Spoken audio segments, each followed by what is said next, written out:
We did some repairs. It's a nice sturdy vehicle, but FPV drones is a threat.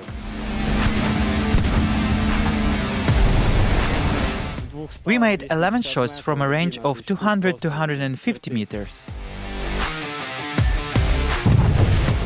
It is considered a breakthrough tank. Engage the target. The faster I do it, the better it is for me and for my whole crew. It's as if you compare Russian cars with Maybach or Mercedes. You can only laugh. You have enough room inside.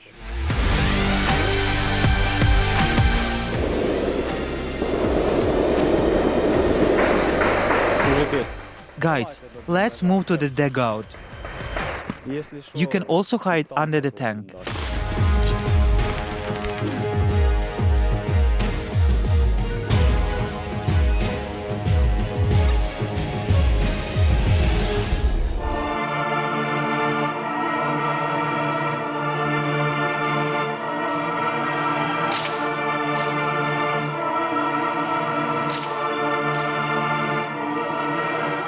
I've been in the UAF since 2015. I couldn't wait any longer for a draft notice. I went to the military recruitment office and they were just recruiting a brigade for Leopard tanks. So we went to Sweden, and after 62 days of training I already felt like a tank commander, a crew commander, and I already knew what to do.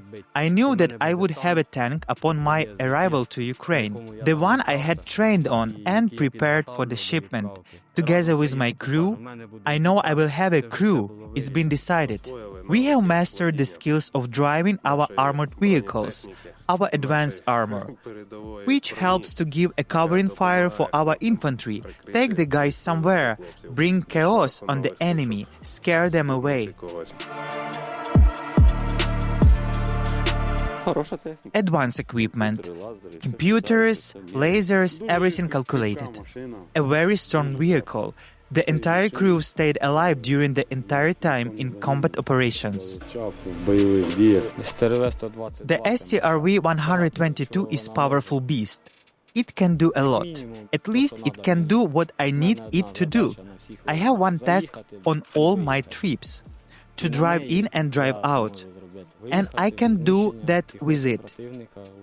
Drive in, destroy enemy infantry, positions, fortifications, tree lines, and drive out. Fire it at point blank or at a distance. This tank can do that all. STRV-122 allows to fire up to 4 kilometers. When we fired from 200-250 meters, 11 shots, the enemy got silent.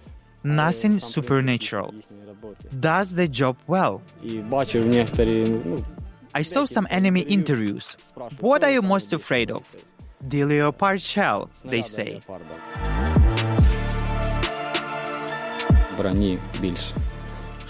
More armor, both in the chassis and in the turret. We had some ideas how to modernize it, add more protection. STRV is better than other vehicles.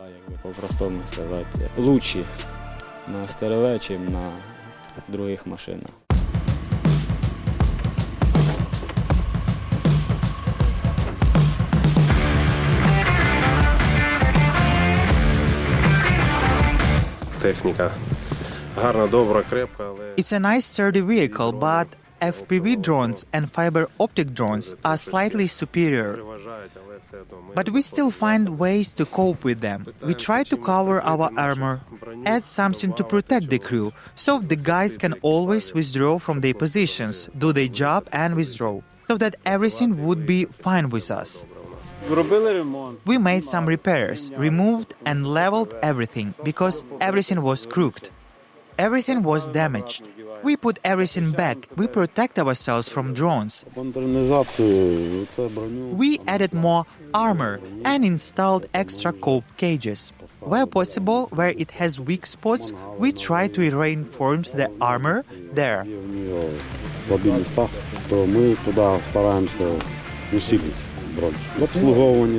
Maintenance is very easy, and 19mm wrench makes miracles.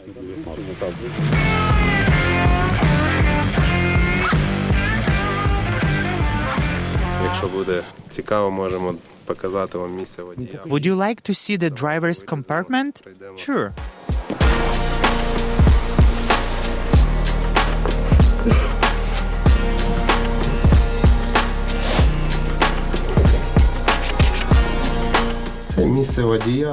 This is a driver's seat. The vehicle has no levers. We have a steering wheel here. The steering wheel is very responsive. You don't need to turn it in a circle. Everything is transmitted, like in a game. You just touch it and it feels very responsive. The speed of this machine was also surprising, considering its weight of 65 tons. It accelerates up to 80 kilometers per hour. The gearbox is also quite specific. You don't need to click it. Everything is automatic.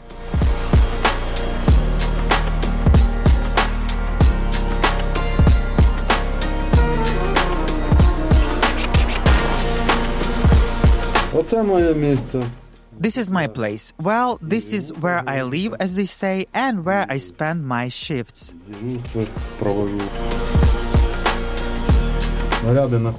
The shells are behind this curtain. Here you press the pedal with your elbow or back. The curtain moves aside. I take a shell and put it into the loader. The faster I do it, the better it is for me and for my whole crew.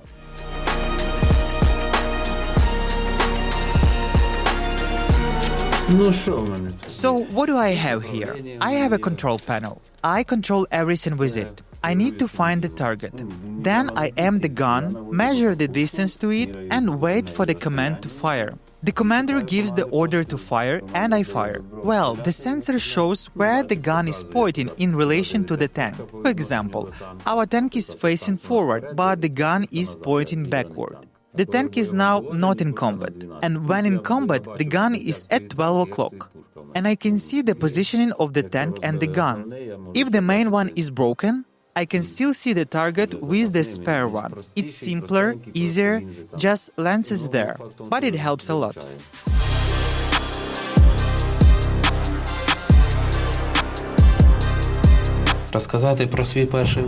Tell you about my first combat mission.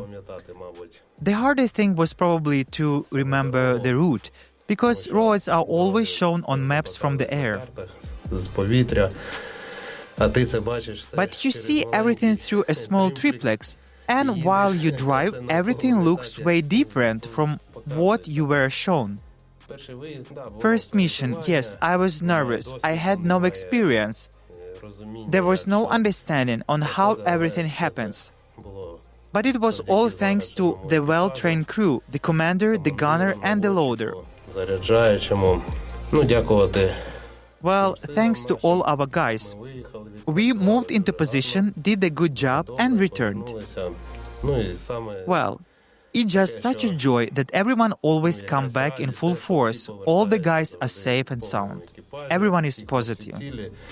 The day before the mission, I went to see my position and walk around. I stood at my position where I would be standing with my tank a day later. First, I looked through the night vision scope, saw the enemy and knew what to do. I noted a couple of guiding landmarks because we left at night. In the morning, I drove 200-250 meters forward and fired 4 shells. I returned well, and after lunch, they said I hadn't finished the job and needed to fire a couple more shells. I drove back to the same place. We stopped and FPV drones hit us while we were standing there. Another couple of drones hit us while I was figuring out what to do, how to leave the vehicle. I think that's what saved us. The fact that we survived and didn't immediately get out of the vehicle, but stayed inside for another 10 minutes.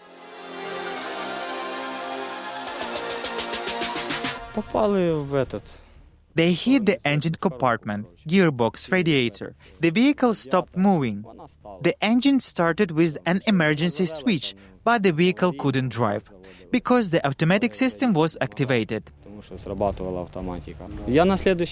I pulled it out the next night.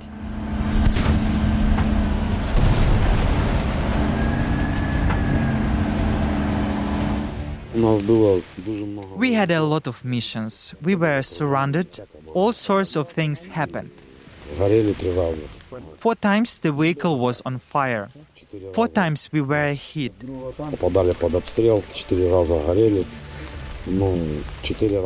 But the vehicle pulled us out 4 times and took us to our positions.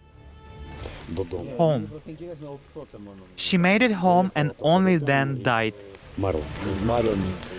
Drove into Kapanir and halted. It's really a sturdy vehicle.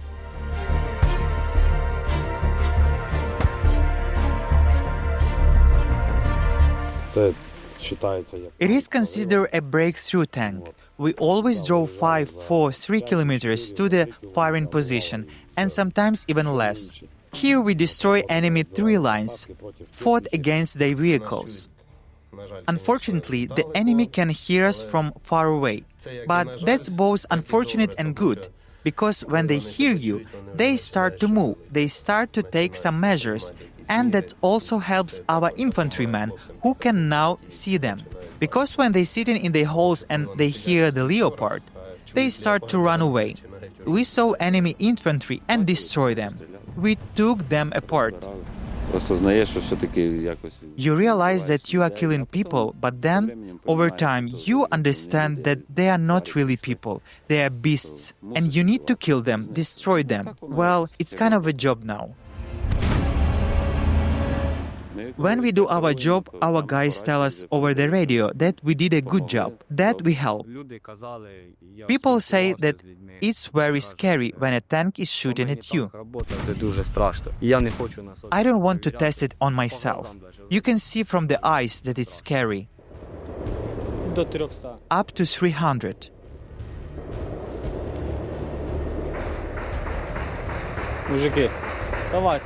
Guys, let's go to dugout.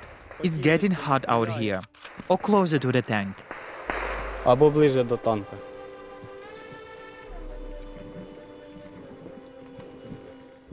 Go under the tank or in a dugout. My commander is 26 years old. I'm 49 soon. We understand and respect each other. Well, that's how it is. My crew and I understand each other perfectly. We are an excellent team. We spend a lot of time together. The fact that we live as a team is very good, because we understand each other's mood and needs.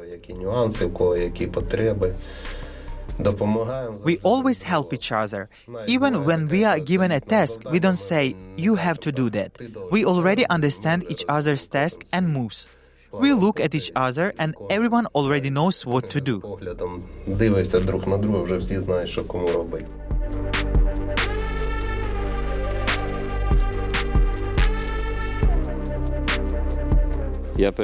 Before the war, I started an apiary and raised a couple of beehives. Now my son is taking care of it and looking after the apiary. I want to return home and work in peace at home. I dream of returning home, getting in the car and working on the car. I'm a commercial truck driver. I want to live in my independent country. My motivation is that I have a wife and child who also want to live in their own country, learn their own language, their own culture, and everything else. That is my motivation. First and foremost, I want to live in a free country.